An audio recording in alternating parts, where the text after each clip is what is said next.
এটা breaking news আহিছে প্ৰচণ্ড গৰমত ৰাজ্যত তিনিজনকৈ লোকৰ মৃত্যু হৈছে হিটষ্ট্ৰক হৈ প্ৰাণ হেৰুৱাইছে এই লোককেইগৰাকীয়ে এই মুহূৰ্তত জনাইছো খবৰ প্ৰচণ্ড গৰমৰ বাবে অসমত তিনিজনকৈ লোকৰ প্ৰাণ গৈছে অতি ডাঙৰ খবৰ কাৰণ এতিয়া প্ৰচণ্ড গৰম সমগ্ৰ দেশতে আৰু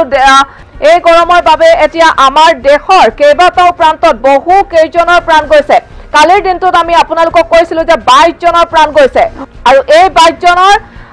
ৰাজস্থান আৰু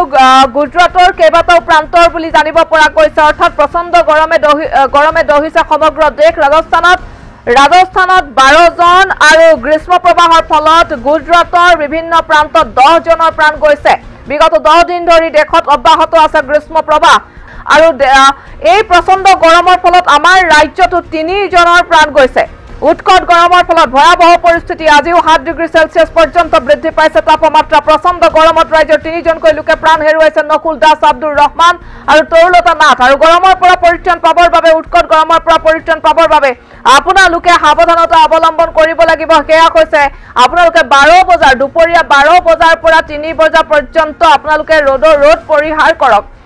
পৰিহাৰ কৰক হেয়া প্ৰশাসনৰ ফালৰ পৰা কিছু নিৰ্দেশনা দিয়া হৈছে আৰু ঠাণ্ডা পানী অত্যাধিক পৰিমাণে ঠাণ্ডা পানী সেৱন কৰক আৰু জীৱ-জন্তুকো পোহনীয়া জীৱ-জন্তুকো আপোনালোকে পানী খাবলৈ দিয়ক লগতে এটা বাহিৰলৈ যদি আপুনি নগলেই নহয় বাহিৰলৈ যদি যাবলগীয়া হয় ঘৰৰ পৰা বাহিৰলৈ যোৱাৰ সময়ত আপুনি এটা ছাতি ব্যৱহাৰ কৰক লগতে সানগ্লাস পৰিধান কৰক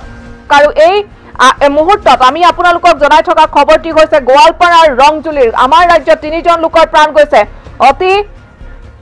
ভয়ংকৰ ঘটনা সংঘটিত হৈছে পুৱা কাম কৰি থকা অৱস্থাত তেওঁলোকে এগৰাকী লোক নকুল দাস নামৰ এগৰাকী লোক বৃদ্ধ লোকগৰাকীয়ে মূৰ ঘূৰাই হঠাৎ বাগৰি পৰে আৰু তাৰ পাছতে তেওঁৰ মৃত্যু হয় বুলি জানিব পৰা গৈছে নকুল দাসৰ উপৰিও আব্দুৰ ৰহমান আৰু তৰুলতা নাথ নামৰ এগৰাকী মহিলা আৰু আব্দুৰ ৰহমান নামৰ আন এগৰাকী লোকৰো প্ৰাণ গৈছে প্ৰচণ্ড গৰমত তেওঁলোক ঢলি পৰিছিল বুলি জানিব পৰা গৈছে